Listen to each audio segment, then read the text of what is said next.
لیکن دلوں کی دنیا کو صرف ایمان بدل سکتا ہے اور کوئی شے نہیں بدل سکتی، کوئی قانون کوئی دستور نہیں بدل سکتا۔ امریکہ میں جا کے دیکھ لیجئے، 200 برس ہو گئے ہیں اس چمڑی کی رنگت کے فرق کو ختم کرنے کی کوشش کرتے ہوئے، کیا کامیابی ہو سکی؟ جان لیجئے یہ بہت بڑا انقلابی نعرہ ہے۔ ہماری بڑی مجرمانہ غفلت رہی ہے کہ ہندوستان جیسی سرزمین میں ہم نے کم سے کم 600 برس تک تو پورے ہند پر حکومت کی ہے، لیکن ہم نے وہاں کے ان گرے پڑے طبقات کو بھی اسلام کی دعوت نہیں دی۔ اگر کوئی دعوت ان تک پہنچ گئی ہوتی، کوئی رکاوٹ تھی؟ ڈاکٹر امبیڈکر ایمان لانے کے لیے تیار تھا، انا دورائی ایمان لانے کے لیے تیار تھا، دی ہیرو آف تامل ناڈو۔ آپ سن کر حیران ہوں گے، رکا کس بات پر کہ آخری جھگڑا یہ ہو گیا کہ سنی بنوں کہ شیعہ بنوں۔ یہ ہے وہ چیز۔ انا دورائی کے بارے میں مجھے بتایا گیا جب میں گیا مدراس کہ میلاد کی کوئی محفل کہیں ہو رہی ہے وہ نہیں چھوڑتا تھا، اتنی محبت تھی اسے حضور کے ساتھ۔ اور انا دورائی کا تامل ناڈو میں وہی مقام ہے جو پورے ہندوستان میں گاندھی جی کا ہے۔ بہرحال ہماری غفلتیں ہیں، ہماری کوتاہیاں ہیں، ان کے نتائج ہم بھگت رہے ہیں۔ ہمارے شہنشاہوں نے ارب روپیہ اپنی بیوی کے لیے ایک مقبرہ تیار کرنے پہ لگایا ہے۔ ٹھیک ہے، دنیا کا 8واں 7واں عجوبہ تو تیار کر گیا، یہی روپیہ کہیں اگر اسلام کی تبلیغ میں لگا ہوتا، آپ سوچئے بر صغیر کا نقشہ کیا ہوتا۔ یہ کیا انہوں نے۔ بہرحال یہ تو تازہ خواہی داشتن گرداغ ہائے سینہ را، گاہے گاہے باز خواہی قصہ پاری نہ را۔ یہ بات اس قبیل کی ہے۔ اس وقت اصل موضوع کی طرف آئی ہے۔ توحید کی ایک کرولری، انقلابی کرولری کیا ہے؟ انسانی مساوات۔ توحید کی دوسری کرولری انسانی حاکمیت کی نفی۔ انسان حاکم کہاں ہو سکتا ہے؟ سب محکوم ہے، حاکم۔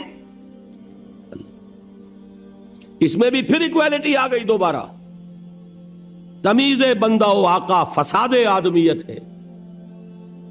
کہاں کا حاکم، کہاں کا محکوم؟ کونوا عباد اللہ اخوانا، سب اللہ کے بندے بن جاؤ اور آپس میں بھائی بھائی بن جاؤ۔ حاکمیت خداوند، غیر اللہ کی حاکمیت شرک ہے، بغاوت ہے، فتنہ ہے، فساد ہے۔ نمبر 3، ملکیت مطلقہ صرف اللہ کے لیے۔ کوئی کسی شے کا مالک مطلق نہیں ہے کہ جو چاہوں کروں میری شے۔ سمجھیے اس بات کو۔ جیسے حاکم مطلق اللہ، ویسے مجازن ہم کہہ دیتے ہیں فلاں شہر کا حاکم تھا، فلاں ملک کا حاکم تھا۔ یہ مجازی استعمال ہے، حقیقتاً حاکم صرف اللہ۔ اسی طرح مجازن کہہ دیتا ہوں میں کہ میں اس کا مالک ہوں، ملکیت حقیقی صرف اللہ کی۔ للہ ما فی السماوات و ما فی الارض، آسمان اور زمین میں جو کچھ ہے اللہ کا ہے، تو کون سی چیز رہ گئی جو میری ہوئی ہے؟ عجیب بات ہے، میں خود اس کا ہوں۔ میرا ہاتھ میرا نہیں کہ جو چاہوں اس سے کر گزروں، میری زبان میری نہیں کہ جو کچھ چاہوں اس سے کہہ دوں، میری آنکھیں میری نہیں ہے کہ جدھر چاہوں ان کو گھماتا پھراتا رہوں۔ ایک مرتبہ اگر اچانک نگاہ پڑ جائے نامحرم پر تو معاف ہوگی، دوسری مرتبہ گئی معافی نہیں ہے۔ حضور نے فرمایا، حضرت علی سے فرمایا، اے علی پہلی نگاہ جو پڑ جائے جس میں ارادے کو دخل نہیں ہوتا، صرف وہ ہے کہ جو معاف ہے۔ اب دوسری مرتبہ نگاہ جائے گی تو ارادے سے گئی۔ یہ اس آنکھ کا ناجائز استعمال ہے، تمہاری نہیں ہے، یہ اللہ کی امانت ہے۔ سیاست کے میدان میں حاکمیت کی بجائے خلافت، اور معاشیات کے میدان میں ملکیت کی بجائے امانت. این امانت چند روزہ نزدماس، در حقیقت مالک ہر شے خداس. اور یہ شعر اس دور کا کسی شاعر کا ہوتا تو آپ کہتے کوئی کمیونزم سے متاثر ہو گیا ہوگا. یہ کس کا شعر ہے؟ این امانت چند روزہ نزدماس، در حقیقت مالک ہر شے خداس. کس کا شعر ہے؟ شیخ سعدی رحمت اللہ علیہ کا. یہ ہے اصل میں، تفصیل تو ہے، میرے کیسٹس 4 4 5 5 ان کی تقریریں جو میں نے کی مسجد دارالسلام میں، اسلام کا سیاسی نظام، اسلام کا معاشی نظام، اسلام کا سماجی نظام، ان کے سیٹس لیجئے، سنیے. ایک ایک بات بتائی ہے جو ان تینوں نظاموں سے متعلق ہے، جو در حقیقت یہ سب کیا ہے؟ فقط ایک نقطہ ایما کی تفسیریں. یہ ایک ہی توحید کا اصول ہے جس نے سماجی سطح پر انسانی مساوات، سیاسی میدان میں حاکمیت خداوندی، اور معاشی میدان میں ملکیت تامہ و مطلقہ صرف اللہ کے لیے، یہ 3 اصول دیے. ان کا پرچار ہوگا تو انقلاب اسلامی کا پہلا قدم اٹھے گا. سمجھ گئے میری بات کو؟ اس سے ہٹ کر آپ دعوت کرتے رہیے، نصیحت کرتے رہیے، نماز کی تلقین کرتے رہیے، آپ اتباع سنت کی تلقین کرتے رہیے، انقلابی عمل شروع نہیں ہوگا. لیکن یہ میں نہیں کہتا کہ ثواب سے خالی ہے یہ کام، ثواب ملے گا. یہ میں نہیں کہتا کہ اس میں کوئی بھلائی نہیں ہے، وہ بھلائی تو ملے گی جو حضور نے فرمایا. وہ بھی حضرت علی سے خطاب کے فرمایا تھا کہ اے علی، لا یہدی اللہ بک رجلا واحدا خیر لک من حمر النعم. اگر اللہ تمہارے ذریعے ایک انسان کو بھی ہدایت دے دے تو یہ سرخ اونٹوں سے بھی بڑی دولت ہے. یہ اپنی جگہ، اس کی نفی نہیں ہے، لیکن نظام بدلنا، اقامت دین، تکبیر رب، اعلاء کلمت اللہ، اس کی جد و جہد کا آغاز بھی نہیں ہوگا جب تک کہ دین کی ان تعلیمات کی نشر و اشاعت نہیں. نمبر 2، تنظیم. تنظیم کے لیول پر ایمان بالرسالت ہے اصل شے. دیکھیے تنظیم کسے کہتے ہیں؟ ایک لیڈر، اس کا حکم ماننا، یہی ہے نا. اور حکم بھی کیسا ماننا؟ کہ سنو اور اطاعت کرو. اگر جیسے کہ فوج میں ہوتا ہے کہ اگر سپاہی پوچھنے لگے کہ جناب آپ حکم تو مجھے دے رہے ہیں لیکن کیوں دے رہے ہیں، پہلے یہ سمجھائیے، میرے خیال میں تو آپ غلط حکم دے رہے ہیں، تو فوج چل سکتی ہے؟ فوجی ڈسپلن کسے کہتے ہیں؟ میں نے وہ انگریزی نظم کا سٹینزا آپ کو سنایا تھا، charge of the light brigade. There is not to reason why, there is but to do and die. اور انقلاب اس کے بغیر نہیں آتا. سمعوا اطاعت، فاسمعوا واطیعوا، سنو اور اطاعت کرو.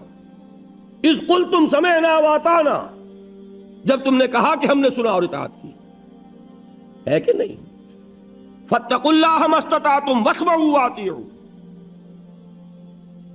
یہ بار بار الفاظ ملیں گے. اب آپ بتائیے کہ کیا رسول پر ایمان لانے والوں کی اطاعت اسی نوعیت کی نہیں ہوگی؟ دنیا میں کوئی اور لیڈر ہو سکتا ہے جس کے حکم کو کبھی کوسچن نہ کیا جا سکے؟ لیکن جس کو رسول مان لیا، کیا اس کے حکم کو بھی آپ کوسچن کر سکتے؟ واقعہ یہ ہے کہ جو ڈسپلن صحابہ کرام کی جماعت کا تھا،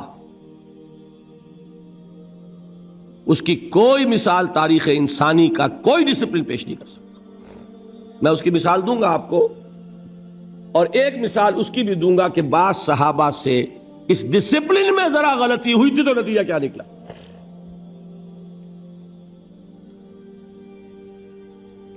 لیکن یہ جان لیجئے کہ رسول ماننے کے بعد تو اب آپ چوں کر سکتے ہی نہیں نا. ما کان لمؤمن ولا مؤمنۃ اذا قضى الله ورسوله امرا ان يكون لهم الخيرة من امرهم. کسی مومن مرد اور مومن عورت کے لیے یہ ممکن ہی نہیں ہے کہ جب اللہ اور اس کے رسول کی طرف سے کسی بات کا فیصلہ ہو جائے تو پھر وہ یہ سوچے کہ ہمیں بھی کوئی اختیار ہے کہ نہیں، ہے کہ نہیں۔ لیکن اس میں ایک بات سمجھ لیجئے، آئندہ کے لیے میں نے آپ کو بتایا حضور نے انقلاب برپا کیا عرب میں، عالمی انقلاب کی ذمہ داری کس کے حوالے کی؟ امت کے۔ خلافت راشدہ میں صحابہ نے اس کو پورا کیا۔ عالمی سطح تک پہنچنے سے پہلے ایک یہودی سازش نے انٹرنل سیبوٹاج کر دیا، بعد قدم رک گئے، اس کے بعد سے پسپائی شروع ہو گئی۔ لیکن ہو کر رہے گا، ہو نہیں سکتا کہ محمد الرسول اللہ صلی اللہ علیہ وسلم کی بعثت ہو عالمی اور دین کا عالمی غلبہ نہ ہو، یہ ممکن نہیں ہے، ہو کر رہے گا۔ اچھا اب جو کریں گے کیا کوئی رسول ہوگا؟ چلیے اہل تشیع کے لیے تو پھر بھی کچھ ہے ذہن میں کہ کوئی امام معصوم ہوگا، ہم تو اس کے بھی قائل نہیں، ہم نہ امامت معصومہ کے پہلے قائل نہ آئندہ قائل۔ ہم حضرت ابوبکر کو امام معصوم نہیں سمجھتے، یا سمجھتے ہو؟ تو اب آپ بتائیے پھر کیا ہوگا؟ اس کے لیے محمد الرسول اللہ صلی اللہ علیہ وسلم نے اپنی سنت چھوڑی، سنت بیعت۔ بیعت صرف نبی کی نہیں ہوتی، بیعت تو کسی کی بھی ہو سکتی، بیعت عقبہ اولیٰ، بیعت عقبہ ثانیہ، بیعت رضوان، بیعت جہاد، نحن الذین بایعوا محمدا علی الجہاد ما بقینا ابدا۔ 1400 افراد سے بیعت لے رہے ہیں حدیبیہ کے موقع پر، حالانکہ وہ 1400 افراد تو مرنے مارنے پر تلے ہوئے، انہیں تو وہ صلح پسند نہیں آ رہی، تو بیعت کی کیا ضرورت تھی؟ بیعت علی الموت، بیعت علی اللہ نفرہ، صرف اس لیے کہ آئندہ والوں کے لیے ایک رہنمائی ہو جائے کہ جب بھی کبھی اقامت دین کے لیے جماعت قائم ہوگی وہ بیعت کی بنیاد پر ہوگی۔ البتہ ایک فرق کے ساتھ، رسول کی بیعت تھی مطلق، جو حکم دیں گے مانیں گے۔ رسول کے بعد جس کی بھی بیعت ہوگی وہ مقید ہوگی، معروف میں جو حکم دے، کتاب و سنت کے خلاف حکم دیں گے تو نہیں مانیں گے۔ مطلق وہ اس لیے تھی کہ وہ خود ہی تو ہے معیار حق، وہی تو بتائیں گے تو معلوم ہوگا کہ یہ جائز ہے، وہی بتائیں گے تو معلوم ہوگا یہ ناجائز ہے۔ لہذا ان کی اطاعت جو تھی صلی اللہ علیہ وسلم وہ اس میں انکنڈیشنل تھی، نو کنڈیشنز نو لیمیٹیشنز۔ لیکن اب جس کی بھی ہوگی کنڈیشنل ہوگی، لمیٹڈ ہوگی، اس کو کہتے ہیں سمع و طاعت فی المعروف۔ صرف میں نے ایک اصول واضح کر دیا، اب آگے چلیے تیسری چیز، تربیت۔ اس میں نوٹ کیجئے کہ تربیت محمدی صلی اللہ علیہ وسلم اس کا اصل تعلق ہے ایمان بالآخرہ سے۔ جتنا یقین آخرت کا ہوگا اتنا عمل درست ہوگا، یہ میں بیان کر چکا ہوں کہ نہیں؟ علمی نظری اعتبار سے اصل ایمان ایمان باللہ، قانونی اعتبار سے اصل ایمان ایمان بالرسالت، اور عملی اور اخلاقی اعتبار سے اصل ایمان ایمان بالآخرہ، یقین آخرت کا۔ اور نمبر 2، یہ تربیت ہے اصل میں، جس کے لیے نماز ہے، جس کے لیے روزہ ہے، جس کے لیے قیام اللیل ہے، جس کے لیے راتوں کو کھڑے رہ کر قرآن کو اپنے اندر اتارنا ہے۔ یا ایھا المزمل قم اللیل الا قلیلا نصفہ او انقص منہ قلیلا او زد علیہ ورتل القرآن ترتیلا۔ اور آخر میں کیا فرمایا؟ ان ربک یعلم انک تقوم ادنی من ثلثی اللیل ونصفہ وثلثہ وطائفۃ من الذین معک۔ یہاں آئی وہ چیز، اس لیے کہ اسلامی انقلاب کے لیے اسلامی سیرت درکار ہوگی۔ اگر یہ نہیں ہے تو فساد برپا کیا جا سکتا ہے، اسلام کو قائم نہیں کیا جا سکتا۔ کسی کی ٹانگ گھسیٹی جا سکتی ہے، ہم نے 2 دفعہ گھسیٹی پاکستان میں. ایوب خان کی گھسیٹی کہ نہیں گھسیٹی؟ لیکن اس کی گھسیٹی تو نتیجہ کیا نکلا؟ شامت اعمال ما صورت بھٹو گرفت. ہوا کہ نہیں؟ پھر بھٹو کی گھسیٹی تو اب ماشاء اللہ آ گیا. یہ کیوں؟ اس لیے کہ طریقہ محمد کا نہیں ہے صلی اللہ علیہ وسلم. جلوس نکل رہے ہیں نظام مصطفیٰ کے اور نمازیں غائب ہو رہی ہیں، عصر کی بھی مغرب کی بھی. جلسے ہو رہے ہیں، لیڈر لوگ اٹھ کر داعش پر سے جا کے اپنی نماز پڑھ کے آ گئے ہیں. یہ خیال نہیں کہ یہ جو 20,000 آدمی سامنے بیٹھا ہوا ہے، نماز اس پر بھی فرض ہے کہ نہیں؟ نماز جیسے ستون کو گرا کر دین کو قائم کیا جائے گا. الصلاۃ عماد الدین. اور گھیراؤ ہو رہا ہے اور جلاؤ ہو رہا ہے اور کاریں جلائی جا رہی ہیں اور شیشے توڑے جا رہے ہیں اور اسٹریٹ لائٹس توڑی جا رہی ہیں. یہ طریقے تو کمیونسٹوں کے ہیں بھائی. اس سے انقلاب محمدی آ جائے گا. بے گناہ بسیں جلائی جا رہی ہیں، کوئی گناہ ہے ان کا؟ مسافروں کو تکلیف پہنچائی جا رہی. وہ آپ کو کوس رہے ہوں گے دل میں یا دعائیں دے رہے ہوں گے؟ جنہیں بنس روڈ پہ اتار کے کھڑا کر دیا، پتہ نہیں کتنی مشکل سے بس میں جگہ لی ہوگی انہوں نے. کتنے لوگ تو الٹی جانب سفر کرتے تب کہیں جا کر ٹاور سے بیٹھتے بیچارے، اور ان کو اتار کے اور بس کو آگ لگا دی. بچے گھروں میں بیٹھے ہوئے منتظر ہوں گے، ادھر وہ گالیاں دے رہے ہوں گے، ادھر وہ جو کھڑے ہیں یہاں پر جنہیں اب کوئی امکان نظر نہیں آتا کہ کوئی سواری مل جائے. یہ طریقے نہیں ہیں انقلاب محمدی کے. یہ ہم نے دوسروں سے مستعار لیے. ہم نے سمجھا کہ ان کو کامیابی اس سے ہو گئی، شاید ہم بھی یہی ہتھ کنڈے استعمال کریں تو کامیابی ہو جائے. جان لیجئے اگر تو کام وہ کرنا ہے جو کیا تھا محمد الرسول اللہ صلی اللہ علیہ وسلم نے، تو طریقہ بھی وہی اختیار کرنا ہوگا جو اختیار فرمایا تھا محمد الرسول اللہ صلی اللہ علیہ وسلم. تربیت، اقبال کہتا ہے نا کہ خام ہے جب تک تو ہے مٹی کا ہی کمبار تو، پختہ ہو جائے تو ہے شمشیر بے زنہار تو. پختہ ہو نا، اس پختگی میں وہ ہے عبادات بھی ہے، روزہ بھی ہے، نماز بھی ہے، تلاوت بھی ہے، تہجد بھی ہے، جس کا کہ یوں سمجھئے کہ اس کی ریپرزنٹیشن جو ہے وہ کیا ہے؟ دشمنوں کے جاسوسوں نے خلافت راشدہ کے دوران جو اسلامی لشکر تھا اس کے بارے میں جو رپورٹ دی وہ کیا تھی؟ ہم فرسان بالنہار و رہبان باللیل. یہ لوگ عجیب ہیں، دن میں یہ شہسوار ہوتے ہیں گھوڑوں کی پیٹھوں پر سوار، تلواریں اور نیزے لیے ہوئے اور اللہ اکبر کرتے ہوئے، اور راتوں کو یہ راہب نظر آتے ہیں مصلوں پر کھڑے ہو کر اور سجدے میں روتے ہوئے. یہ نقشہ اگر اتنا نہیں تو اس کا ایک عکس 100واں حصہ تو پیدا کرو گے تو کہیں جا کر انقلاب محمدی کے لیے تمہید ہوگی. اور یہ میں عرض کر دوں، اس کو ناممکن نہ سمجھیے.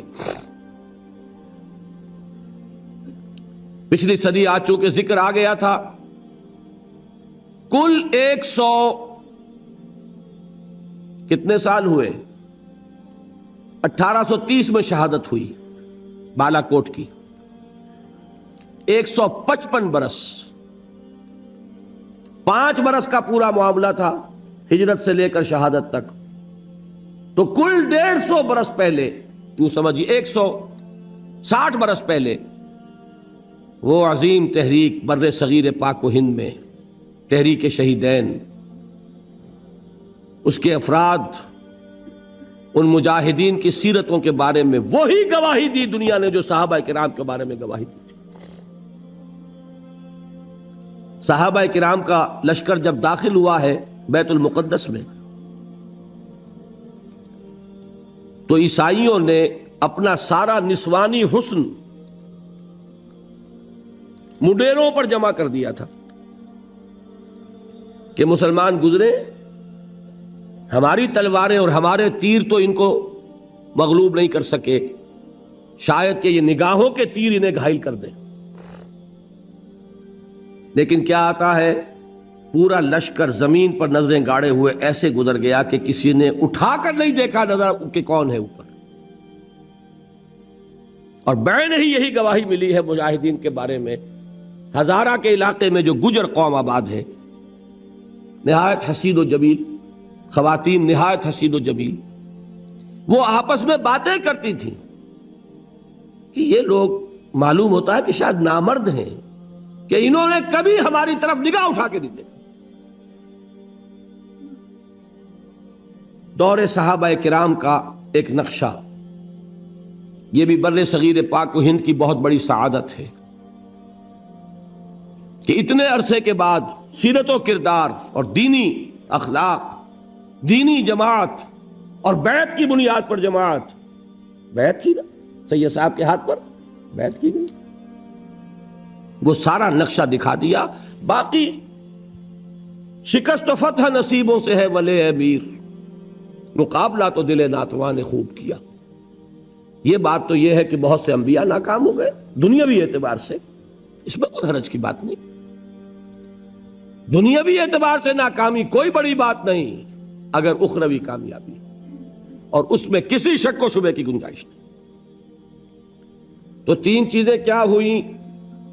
دعوت توحید کے حوالے سے، تنظیم جو صحابہ کی تھی رسالت، اور اب ہوگی تو بیعت سموتات فی المعروف کے حوالے سے، تربیت وہ تربیت محمدی صلی اللہ علیہ وسلم کا طریقہ۔ اس سے کیا بنا؟ ایک جماعت، ایک جمعیت، ایک قوت، بنیان مرصوص۔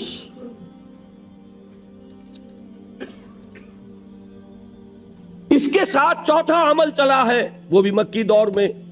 اس پورے عرصے میں 12 برس میں کیا حکم تھا مسلمانوں کو؟ کفو ایدیکم۔ قانون تو شریعت کا ہمیشہ سے یہ ہے، بدلے کا، قصاص کا ہے، دانت کے بدلے دانت اور کان کے بدلے کان، ہے کہ نہیں؟ لیکن اس عمل، انقلابی عمل میں، اقامت جدوجہد میں وہ قانون نہیں چلے گا۔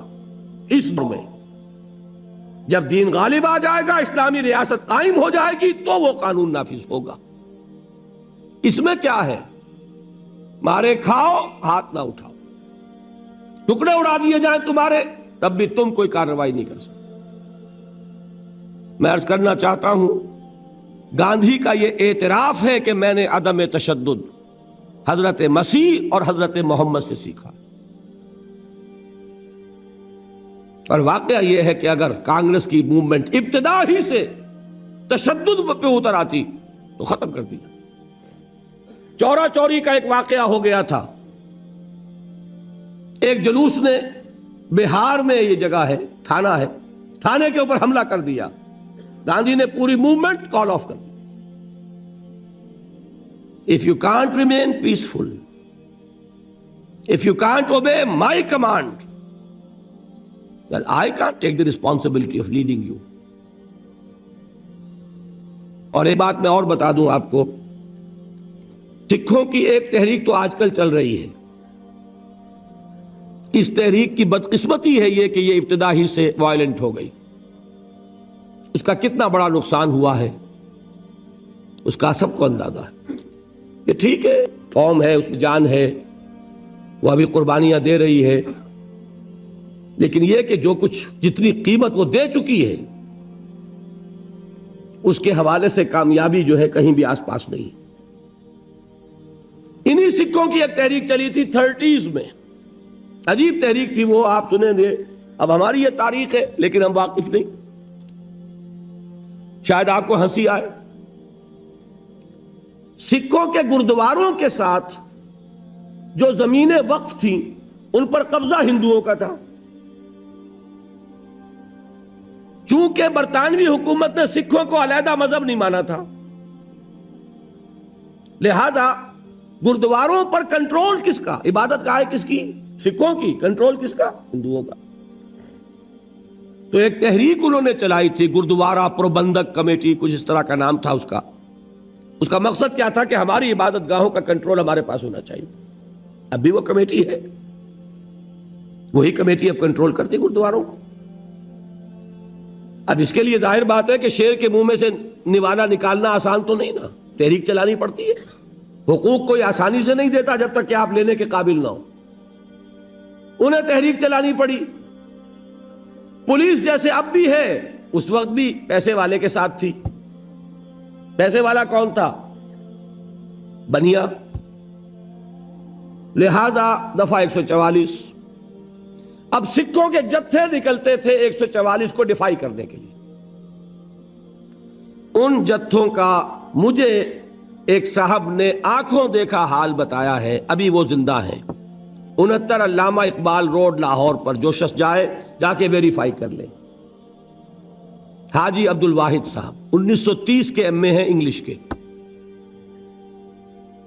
وہ فرماتے ہیں کہ میں نے اپنی آنکھوں سے دیکھا جتھا نکلتا تھا، لیکن سکھوں کے اس جتھے کو جو ڈیفائی کر رہا 144 کو، دفعہ 144 کی خلاف ورزی، انہیں حکم تھا ہاتھ باندھے رکھو۔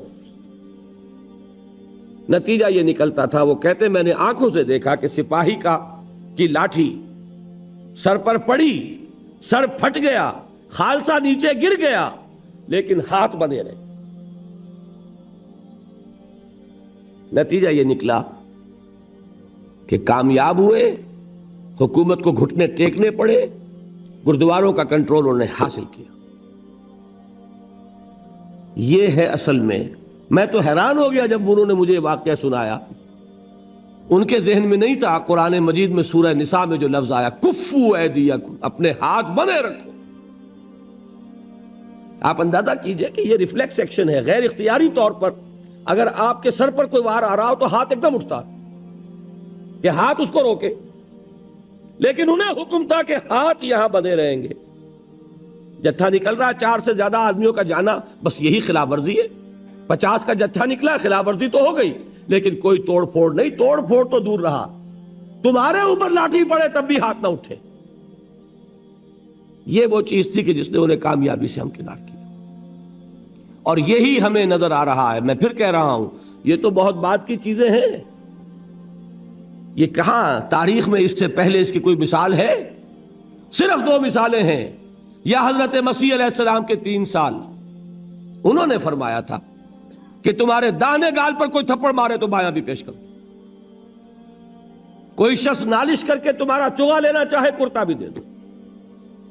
کوئی شخص تمہیں بیگار میں 1 کوس لے کے جانا چاہے، تم 2 کوس اس کے ساتھ جاؤ۔ یا تو یہ وہاں ملتا ہے، اور یا پھر یہ 12 برس جو مکی دور کے ہیں، یہ محمد الرسول اللہ کا فرمان تھا، اور میں اسی کو لیتا ہوں کہ اسی سے سامنے آتا ہے کہ کتنا زبردست ڈسپلن تھا حضور صلی اللہ علیہ وسلم کی جماعت کا۔ کوئی خلاف ورزی نہیں ہے، حکم نہیں ہے محمد کا۔ دیکھیے قرآن کی آیت نہیں اتری تھی ابھی، وہ تو سورہ نساء میں اتر رہی ہے۔ یہ حکم کس کا تھا؟ محمد الرسول اللہ۔ اس میں روح صبر، میں بتا چکا ہوں صبر والی تقریر میں، اللہ بار بار کہہ رہا ہے اپنے رسول سے، اے رسول صبر کیجئے، اور رسول اسی کو کمیونیکیٹ کر رہے ہیں، اس پیغام کو اپنے ماننے والوں کی طرف۔ صبر کرو، جھیلو، no retaliation, no raising of hands even in self defence. ہاں اب آیا 5واں مرحلہ۔ کب آیا؟ یہ جان لیجئے، یہاں سیرت کا مسئلہ ہے۔ 4 سے 5واں مرحلہ میں نے کہا تھا، یہی سب سے اہم اور سب سے کٹھن فیصلہ ہے کہ کب وہ پیسو ریزسٹنس ختم ہو اور ایکٹیو ریزسٹنس ہو، آگے بڑھیں اور للکاریں، اقدام کریں اور چیلنج کریں۔ دس از موسٹ کروشل۔ غلطی ہوگی، ناکامی ہو جائے، دنیا میں ناکامی۔ یہ بالکل وہی بات ہے کہ مجتہد کو بھی ثواب ملتا ہے چاہے غلطی ہو۔ اگر صحیح رائے تک پہنچے گا 2 ثواب، غلطی ہوگی تو 1 ثواب۔ اسی طریقے سے نیک نیتی سے فیصلہ کیا ہے، غلط بھی ہے، آخرت کا ثواب کہیں نہیں گیا، دنیا میں ناکام ہو جاؤ۔ صحیح فیصلے تک پہنچ گئے وہ کامیابی ہو جائے. اور رسول کے لیے یہ فیصلہ کرنے والا خود اللہ تھا. مدینے کو کس نے کھولا؟ حضور تو تشریف بھی نہیں لے گئے مدینے، اور مدینے میں اوس اور خزرج کے بڑے لوگ ایمان لا چکے ہیں. مکہ خون کا پیاسا ہے، مدینے میں استقبال کی تیاریاں ہو رہی. یہاں حضور کو 12 برس گزر گئے خود دعوت دیتے ہوئے، وہاں آپ کے قدم مبارک کبھی پہنچے ہی نہیں. گئے ہیں تو صرف آپ کے 2 جانثار مصعب بن عمیر، عبداللہ ابن ام مکتوم رضی اللہ تعالی عنہما. بہرحال یہ اللہ کا فیصلہ ہے. اللہ نے تمکن عطا فرمایا. اب جب حضور تشریف لے جا رہے ہیں مدینے کی طرف تو آیت نازل ہو گئی، اذن للذین یقاتلون بانہم ظلموا وان اللہ علی نصرہم لقدیر الذین اخرجوا من دیارہم بغیر حق الا ان یقولوا ربنا اللہ. اوزینا اجازت دی گئی ان کو جن پر ظلم و ستم کے پہاڑ رہے، جن کے ابھی تک ہاتھ باندھ دیے گئے تھے آج کھول دیے گئے. They can retaliate. وہ آگے بڑھیں. اب وہ پابندی ختم ہو گئی. میں یہ کسی اپنی تقریر میں بیان کر چکا ہوں کہ مدینے پہنچ کر یہ نہیں ہوا. یہ مغربی مفکرین اس کو فلائٹ ٹو مدینہ لکھتے ہیں. بڑا ان کا لطیف انداز ہوتا ہے، طنز کا بھی اور جڑیں کاٹنے کا بھی. فلائٹ کہتے ہیں فرار کو. یہ فرار نہیں تھا، یہ ہجرت تھی. زمین و آسمان کا فرق. اور وہاں جا کر کوئی کمر کھول کر آرام نہیں کرنا تھا. وہ تو جس بیس کی تلاش میں آپ گئے تھے طائف، وہ بیس اللہ کی مشیت میں مدینہ منورہ کو بننا تھا. وہاں جا کر اپنی اس تحریک کو، اپنی اس موومنٹ کو، اپنی جد و جہد کو، اقامت دین کی جو وہ جد و جہد ہے اسے اب اگلے مرحلے میں لانا. صرف 6 مہینے حضور نے لیے ہیں انٹرنل کنسولیڈیشن کے، مواخات بین المہاجرین والانصار. نمبر 2 مسجد نبوی کی تعمیر. نمبر 3 یہود کے ساتھ معاہدے. 7ویں مہینے آپ نے چھاپا مار دستے بھیجنے شروع کر دیے.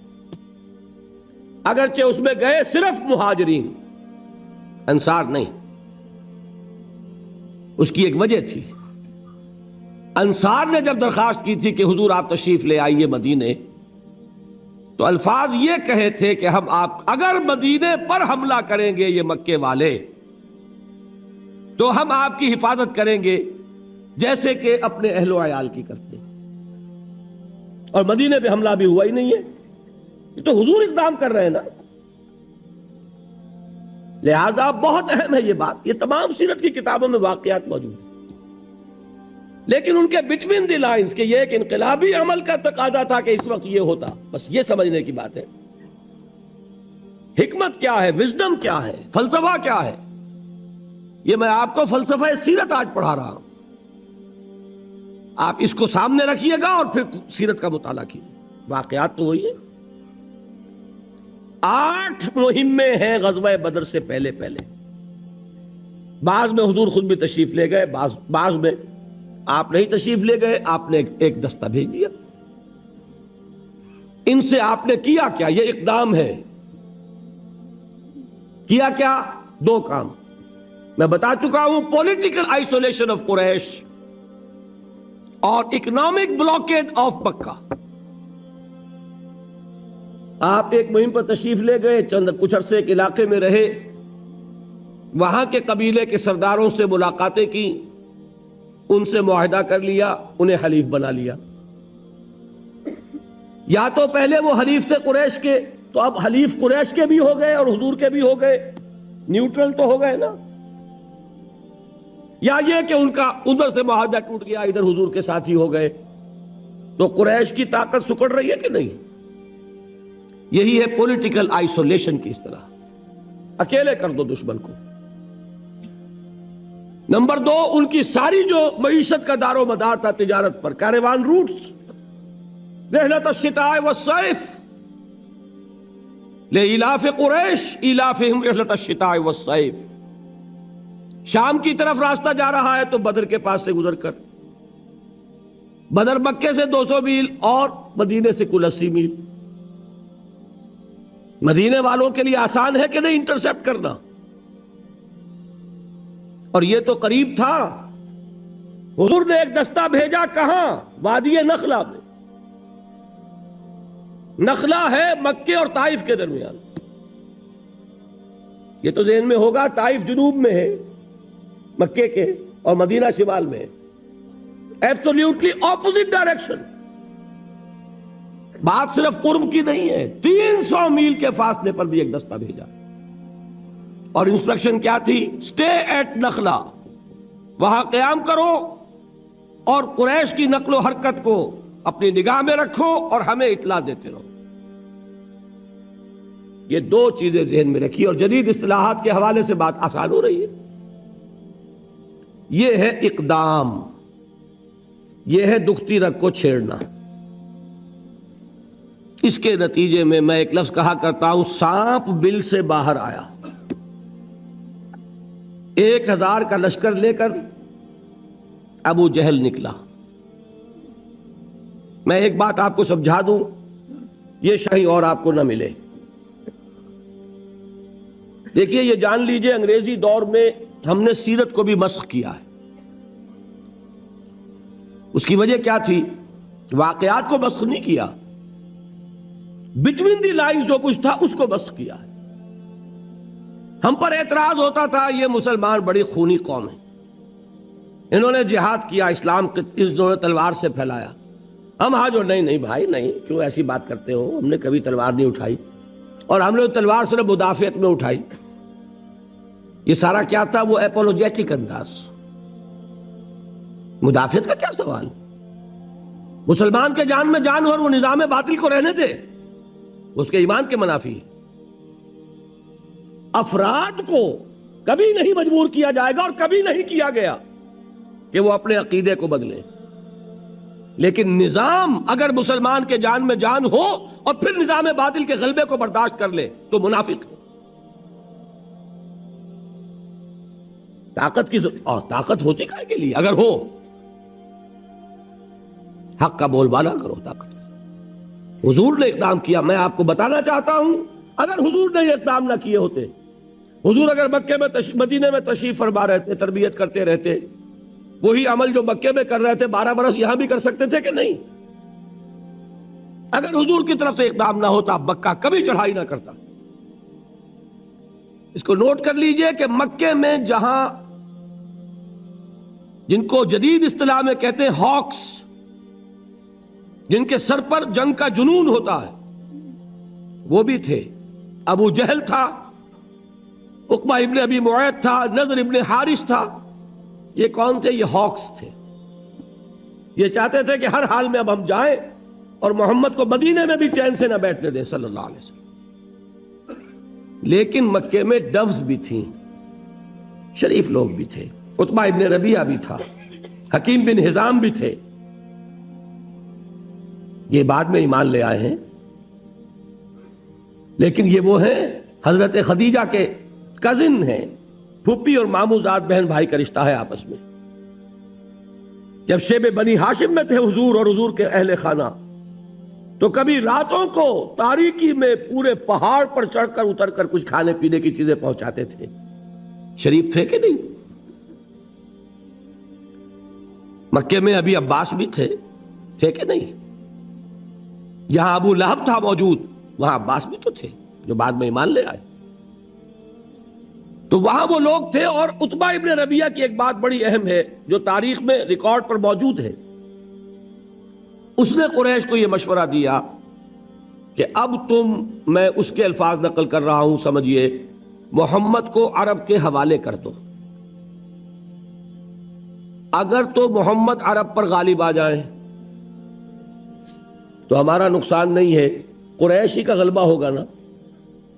ذرا اس کے سیاسی تدبر کو داد دیجیے. محمد کون ہے؟ اپنا ہی آدمی ہے. اگر ان کو غلبہ ہو جاتا پورے عرب پر تو قریش کی حکومت قائم ہو جائے گی پورے عرب پر.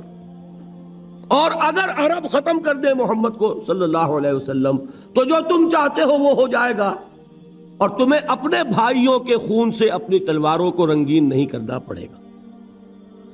کتنی گہری بات ہے، وہ بھی تھا موجود. جنگ کیوں ہوئی؟ ایک تو کفار کا آدمی مارا گیا اس دستے سے جو نخلا بھیجا گیا تھا، اتفاقاً مٹ بھیڑ ہو گئی، اللہ کو جو کرانا ہوتا ہے کروا لیتا.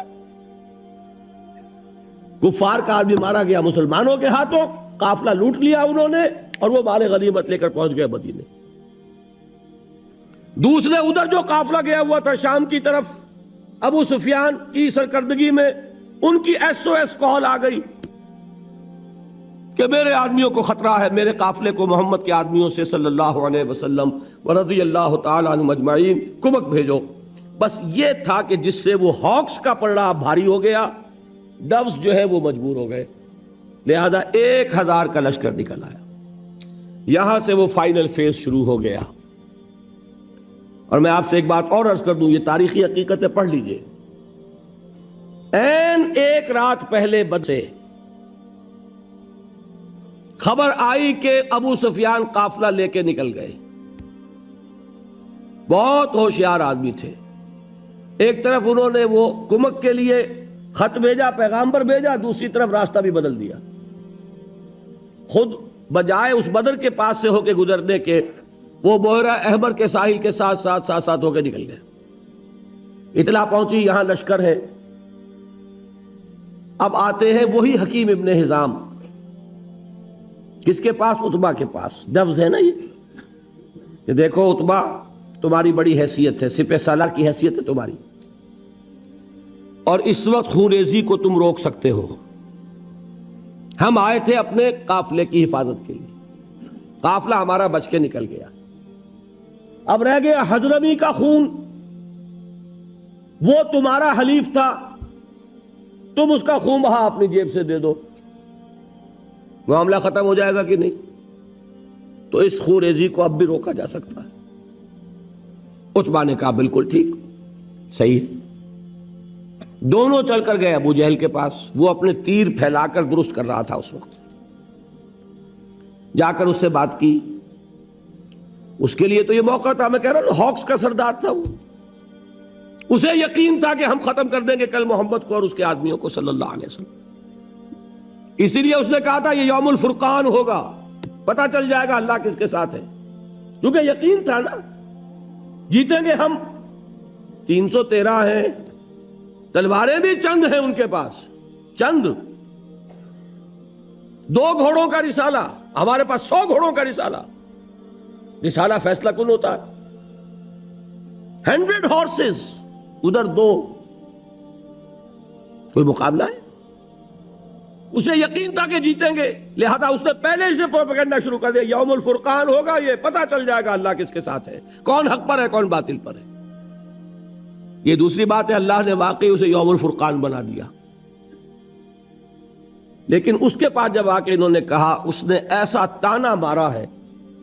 عتبہ ابن ربیعہ کا بڑا بیٹا کے بڑے بیٹے حضرت حذیفہ، ابو حذیفہ، یہ ایمان لا چکے تھے، یہ حضور کے ساتھ تھے.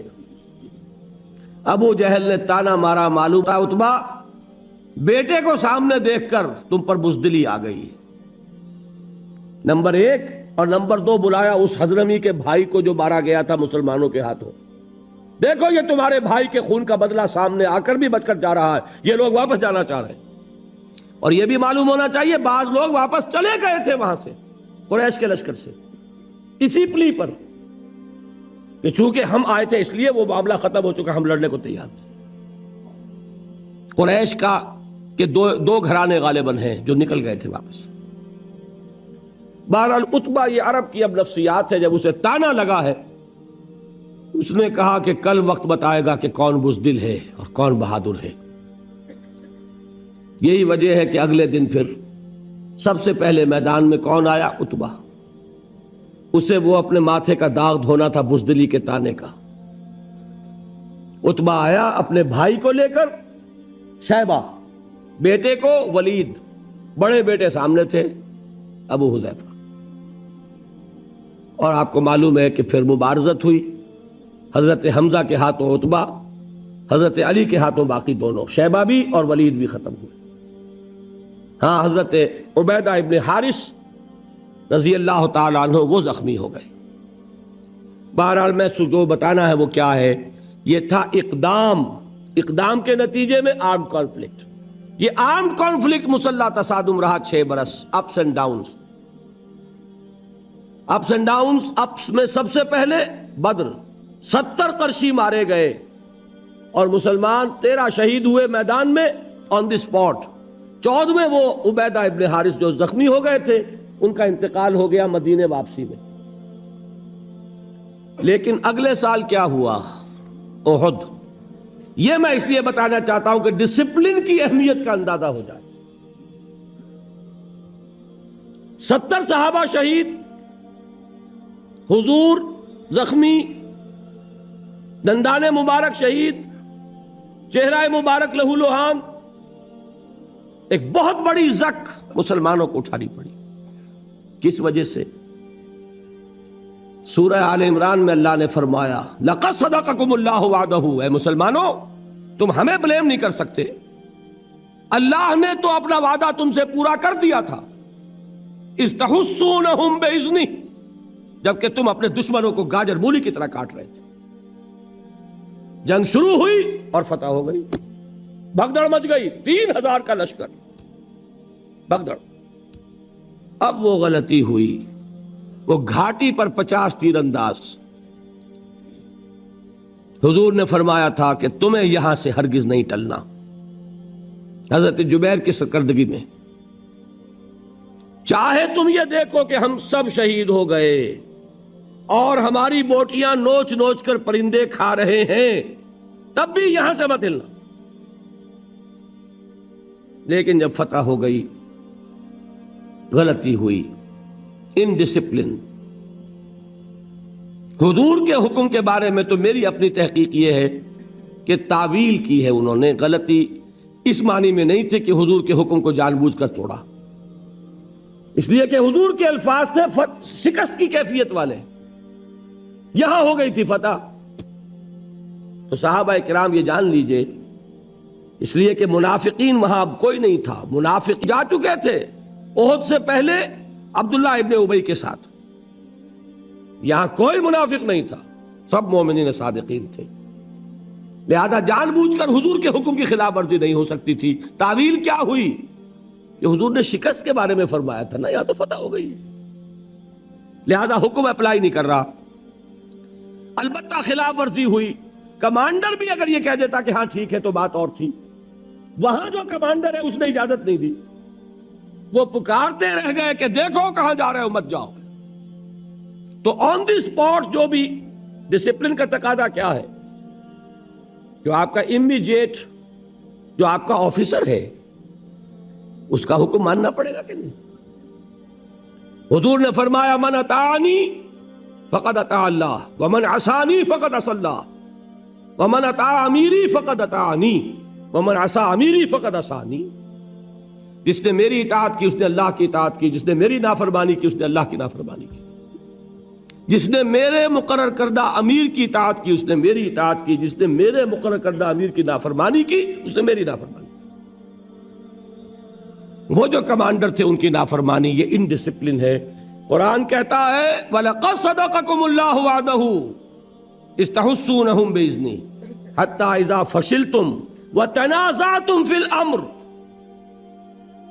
وَعَصَيْتُمْ، تم نے نافرمانی کی، تم ڈھیلے پڑے، تم نے ڈسپلن کو توڑا، اس کی سزا ہے جو ہم نے دی۔ آپ اندازہ کر رہے ہیں 35 صحابہ کی غلطی اگر تھی اور اس کی سزا 70 کی شہادت ہے، تاکہ پتہ چل جائے کہ ڈسپلن کس شے کا نام ہے، تاکہ تمہیں اپنی خامیوں کا ابھی اندازہ ہو جائے، تمہیں معلوم ہو کہ یہ مسئلہ کتنا اہم ہے۔ اللہ کنڈون کر سکتا تھا ان کی غلطی کو، معاف کر سکتا تھا، کوئی گزن نہ پہنچتا، حضور کو، صحابہ کو ایک غلطی ان گڈ فیتھ کی گئی تھی، لیکن سبق کیسے حاصل ہوتا کہ ڈسپلن کی اہمیت کیا ہے۔ بہرحال سال چھٹا فتح ہوا سن 8 ہجری میں رمضان مبارک، اور پھر شوال میں، یعنی رمضان میں مکہ فتح ہوا، شوال میں حنین کا ہو گیا، طائف کا محاصرہ ہوا۔ بہرحال اس کے بعد پورے عرب میں کوئی طاقت نہیں تھی۔ جاء الحق وزهق الباطل ان الباطل کان زہوقا۔ اس کے بعد آپ نے اب بیرون عرب پھر جنگ موتا ہوئی، سفر تبوک۔ یہ کیا ہے؟ یہ سلطنت روما سے ٹکراؤ، یہ ہے انقلاب محمدی کی اب بین الاقوامی سطح پر توسیع، جس کا آغاز کر دیا محمد الرسول اللہ صلی اللہ علیہ وسلم نے بنفس نفیس، جس کو کیری آن کیا پھر خلفائے راشدین نے، ابو بکر نے، عمر نے، عثمان نے، رضی اللہ تعالی عنہم اجمعین۔ حضرت علی کا نام میں نے یہاں کیوں نہیں لیا؟ حضرت علی کے خلیفہ بننے سے پہلے ہی وہ یہودی سازش سامنے آ گئی، جس کے نتیجے میں حضرت عثمان شہید ہوئے، جس کے نتیجے میں حضرت علی کا پورا دور خلافت باہمی خانہ جنگی کی نظر ہو گئی۔ اس میں ان کا کوئی قصور نہیں، معاذ اللہ ثم معاذ اللہ۔ سازش ہی اتنی بھرپور تھی، اتنی کامیاب تھی، یہودی ذہن اس کی ذہانت کا شاہکار، کہ وہ سیلاب جو بڑھ رہا تھا اس شان کے ساتھ کہ تھمتا نہ تھا کسی سے سیل رواں ہمارا، اس سیلاب کو انٹرنل سیبوٹاج کے ذریعے سے اس کی قوت کو روک دیا۔ بہرحال یہ ہے میرا مطالعہ، یہ ہے انقلاب محمدی کا طریقہ کار، یہ ہے اقامت دین کا طریق۔ اب دیکھیے اس میں حالات کے مطابق اجتہاد کے بعض مراحل آئیں گے۔ دعوت کے نظام میں کوئی تبدیلی نہیں ہوگی۔ اطاعت یا ڈسپلن میں عرض کر چکا ہوں کہ بیعت ہوگی، کوئی امیر، کوئی اب نبی نہیں، رسول نہیں، بیعت ہوگی، لیکن بیعت سمع و طاعت فی المعروف، مطلق نہیں ہوگی، ان لمیٹڈ نہیں ہوگی۔ تربیت کا بھی وہی نظام لینا پڑے گا جو محمد الرسول اللہ کا۔ اس کے بعد جب تک کہ اتنی طاقت نہ ہو جائے کہ ایک ڈسپلنڈ فورس، ایک مناسب قوت مقدار کی حد تک تربیت یافتہ لوگوں کی موجود نہ ہو، صرف 3 کام کرنے ہیں: دعوت، تنظیم، تربیت۔ اور اس وقت تک، جب تک کہ وہ مناسب تعداد میں قوت وجود میں نہ آئے، کوئی جوابی کارروائی نہیں، صبر محض، عدم تشدد، پیسیو ریزسٹنس، جھیلو اور برداشت کرو۔ ایک بات اب آتی ہے مسلمان ممالک میں، اور یہ ساری بات میں کر رہا ہوں پاکستان کے حوالے سے، میں یہاں بھی اگر آتا ہوں نوٹ کر لیجئے، اور امریکہ بھی اگر جاتا ہوں تو مجھے حضرت مسیح کے الفاظ یاد آئے ہیں۔ ان کے یہ الفاظ، ان کی طرف منسوب الفاظ موجود ہیں کہ میں صرف اسرائیل کے گھرانے کی کھوئی ہوئی بھیڑوں کی تلاش میں آیا ہوں۔ میرا پاکستان سے باہر کا سفر ہوتا ہے پاکستان کی کھوئی ہوئی بھیڑوں کی تلاش۔ وہ امریکہ میں بھی ہے، یہاں بھی ہے۔ گھر میں وہ ذمہ داریاں جو ہیں، وطن کی سرزمین پکار رہی ہے، آپ یہاں عیش اور آرام میں ہے، پیسے جمع کرنے کے چکر میں، یہ یاد دلانے کے لیے آیا۔ وہ کشتی ڈول رہی ہے، دین وہاں نہ آیا تو وہ ملک ہرگز باقی نہیں رہے گا، امکان ہی نہیں اس کا، اور آثار بہت خراب ہے۔ دین کیسے آ جائے گا؟ گھر بیٹھے آ جائے گا، انتخابات کے ذریعے آ جائے گا۔ بہت بڑا مغالطہ ہے یہ۔ مجھ سے سوال کیا گیا تھا، آج جواب دے رہا ہوں۔ جماعت اسلامی سے میں صرف اس بنیاد پر علیحدہ ہوں، انقلابی جماعت کے بجائے سیاسی جماعت کا رول اختیار کر لیا تم۔ انتخابات کے عمل کے نتیجے میں صرف یہ ہو سکتا ہے کہ جو نظام ملک میں قائم ہے اس کے لیے بہتر ہاتھ اگر فراہم کیے جا سکتے ہو تو کر دیے جائے، نظام نہیں بدلا جا سکتا۔ اس لیے کہ جو بھی پولیٹیکو سوشو اکنامک سسٹم ہے اسی کے مطابق ووٹ ملیں گے، ووٹ ملیں گے سرمایہ دار کو، ووٹ ملیں گے جاگیردار کو اور زمیندار کو۔ اور آپ کا کیا خیال ہے کہ وہ ووٹ لے کر پارلیمنٹ میں آ کر اپنے ہی پاؤں پر کلہاڑی مارے گا؟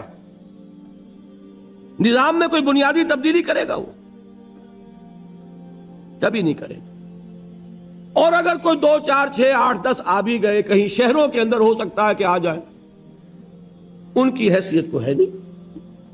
وہ نظام وہی ہے۔ ہمارے ہاں الیکشن جب بھی ہوئے وہی لوگ آئے، چچا نہیں تو بھتیجا، ایک بھائی سے دوسرا بھائی، یا وہی اشخاص ان کے نام پر صرف لیبل بدلتے رہے۔ کبھی اس کے اوپر ریپبلکن پارٹی لکھا ہوا، کبھی وہ کنونشن لیگ ہے، کبھی پیپلز پارٹی ہے، کبھی وہ شورا شریف تھی، اور کبھی اب وہ الیکشن لڑ کے آ گئے۔ بیسک سٹرکچر وہی ہے، کیسے بدل جائے گا؟ اور بیسک سٹرکچر کو اس کے ذریعے آپ نہیں بدل سکتے، بہت بڑے مغالطے میں۔ لیکن یہ کہ جو لوگ سمجھتے ہیں نیک نیتی سے، وہ لگے رہے، ٹھیک ہے، اللہ کے ہاں خلوص کا اجر ملے گا، لازماً ملے گا۔ لیکن مجھے یہ بات آج نہیں، سن 57 نہیں، سن 56 میں نظر آ گئی تھی کہ یہ راستہ جو ہے اس سے کوئی بنیادی تبدیلی نہیں آ سکتی، وقت کا، صلاحیتوں کا، قوتوں کا ضیاع ہے۔ یہ وجہ ہے کہ وہاں سے علیحدگی ہوئی تھی۔ سوائے اس انقلابی عمل کے کوئی اور راستہ نہیں۔ صرف اس میں فرق اب کیا آئے گا؟ پیسیو ریزسٹنس بھی رہے گی، لیکن کیا مسلمانوں کے خلاف تلوار اٹھائی جائے گی؟ یہ ہے مسئلہ بڑا کروشل، بہت اہم۔ مسلمان ملکوں میں تو حکومت مسلمانوں کی ہے، وہ تو کسی نے بھٹو کو بھی کافر نہیں کہا۔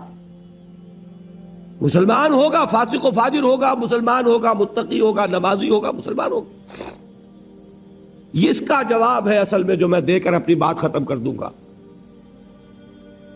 اول تو یہ کہ امام ابو حنیفہ رحمت اللہ علیہ کے نزدیک کسی فاسق و فاجر مسلمان حکمران کے خلاف بھی تلوار اٹھائی جا سکتی ہے، اگرچہ اس کی شرائط بہت سخت ہیں، بہت سخت ہیں، بہت سخت ہیں۔ نمبر 2 یہ کہ اس دور میں ویسے بھی اس لیے مشکل کہ حکومت کے پاس بہت اسلحہ اور عوام نہتے ہو گئے۔ لیکن اس کا ایک بدل ہے کہ جو تمدن کے ارتقاء نے ہمیں فراہم کیا ہے، وہ بدل کیا ہے؟ ڈیمانسٹریشن، مظاہرہ۔ ڈیمانسٹریشن کس چیز کا ہوتا ہے؟ Of your will, of your strength, of your discipline. یہ ظاہر کیا جائے، ثابت کیا جائے کہ اس ملک میں ایک طاقت ہے منظم، ڈیڈیکیٹڈ، جو اپنی جان دینے کے لیے تیار ہے، ایسے لوگوں کی جنہیں کچھ نہیں چاہیے سوائے اسلام کے۔ انہیں حکومت نہیں چاہیے، انہیں صرف اسلام چاہیے۔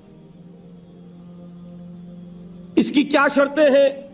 نمبر 1، انتہائی پیسفل ڈیمونسٹریشن۔ یہ نہیں کہ جلوس ہم نے نکالا، توڑ پھوڑ کوئی اور کر گیا، یہ غلط۔ جب تک آپ کی تنظیم اس قابل نہیں ہے، آپ کو حق نہیں ہے کہ آپ میدان میں آئیں۔ جب آپ کی تنظیم ایسی ہے تب آپ اس کام کو کیجیے، اس سے پہلے نہیں۔ نمبر 2 یہ کہ اس کا عنوان بھی قربان جائیے محمد الرسول اللہ صلی اللہ علیہ وسلم پر، فدا ہو آباؤنا و امہاتنا، اس کو بھی حضور صلی اللہ علیہ وسلم بتا کر گئے۔ اس کا عنوان کیا ہوگا؟ ڈیمونسٹریشن کس لیے؟ 2 حدیثیں سنیے، دونوں مسلم شریف کی ہیں۔ ایک کے راوی ابو سعید الخدری، دوسرے کے عبداللہ ابن مسعود رضی اللہ تعالی عنہما۔ ایک بہت مشہور ہے، ایک اتنی مشہور نہیں ہے۔ بہت مشہور کیا ہے؟ من رأى منکم منکرا فلیغیرہ بیدہ فإن لم یستطع فبلسانہ فإن لم یستطع فبقلبہ وذلک اضعف الایمان۔ جو کوئی تم میں سے کسی بدی کو، برائی کو دیکھے، اس کا فرض ہے کہ اسے طاقت سے، اپنے ہاتھ سے بدلے، ختم کرے۔ اگر اس کی استطاعت نہ رکھتا ہو تو زبان سے، اس کی بھی استطاعت نہ رکھتا ہو تو دل سے، یعنی نفرت شدید محسوس کرے، دل میں گھٹن محسوس ہے، یہ کیا ہو رہا ہے؟ فرمایا ذالک اضعف الایمان، یہ ایمان کا کمزور 3 درجہ ہے۔ جو شخص منکرات کو دیکھے، اسے گھٹن بھی نہ ہو، رنج بھی نہ ہو، وہ تو سمجھیا گیا ڈاؤن دی ڈرین، ایمان کی کوئی رمق موجود نہیں۔ فرمان حضور کا ہے، اضعف ایمان، سب سے کمزور ایمان یہ ہے کہ دل میں شدید نفرت کا احساس۔ اس سے زیادہ کیا ہے؟ زبان سے کہو کہ خدا کے بندو باز آ جاؤ، اللہ کے غضب کو دعوت مت دو، یہ تو کہو کم سے کم۔ اور اگر اس سے آگے کی طاقت نہیں ہے تو طاقت حاصل کرو، اعدوا لهم ما استطعتم، وہ طاقت حاصل کر کے پھر آؤ میدان میں اور للکاروں کے نہیں ہونے دیں گے، یہ ہماری لاشوں پر ہوگا۔ یہ ہے طریقہ جو محمد نے بتایا صلی اللہ علیہ وسلم۔ دوسری حدیث سنیے، ما بعث اللہ من نبی قبلی فی امتہ الا کان حواریون واصحاب یاخذون بسنتہ ویقتدون بامرہ ثم انہا تخلف خلوف یقولون ما لا یفعلون ویفعلون ما لا یؤمرون فمن جاہدہم بیدہ فہو مومن ومن جاہدہم بلسانہ فہو مومن ومن جاہدہم بقلبہ فہو مومن وما وراء ذلك من الایمان حبۃ خردل ولیس وراء ذلك من الایمان حبۃ خردل۔ یہ بہت اہم حدیث ہے اور بہت کلیئر ہے، افسوس یہ کہ یہ اتنی عام نہیں ہے۔ ویسے ہے مسلم شریف کی روایات، دونوں روایت کے اعتبار سے ہم پلہ۔ حضور فرماتے ہیں کہ اللہ نے مجھ سے پہلے جس امت میں بھی کسی نبی کو بھیجا، اٹھایا، اس میں اس کے اصحاب اور حواری پیدا کیے۔ وہ اصحاب اور حواری کیا کرتے تھے؟ اصحاب حضور کے، حواری حضرت عیسیٰ کے، دونوں الفاظ جمع کر دیا آپ نے۔ وہ کیا کرتے تھے؟ وہ اپنے نبی، اپنے رسول کی سنت کو مضبوطی سے تھامتے تھے اور جو حکم وہ دیتے تھے اس کی تعمیل کرتے تھے۔ ثم انہا تخلف من بعدہم خلوف، لیکن اس کے بعد پھر ایسے ناخلف لوگ آ جاتے تھے، وہ کیا کرتے تھے؟ یفعلون ما لا یؤمرون، کرتے وہ تھے جس کا حکم نہیں ہوا، وہ یقولون ما لا یفعلون، اور کہتے وہ تھے جو کرتے نہیں تھے۔ اب آپ نے فرمایا جو کوئی ایسے لوگوں سے جہاد کرے گا ہاتھ سے وہ مومن ہے، جو جہاد کرے گا زبان سے وہ مومن ہے، جو جہاد کرے گا دل سے وہ مومن ہے، اور اس کے بعد تو ایمان رائی کے دانے کے برابر بھی موجود نہیں۔ یہ ہے جہاد کے 3 درجے۔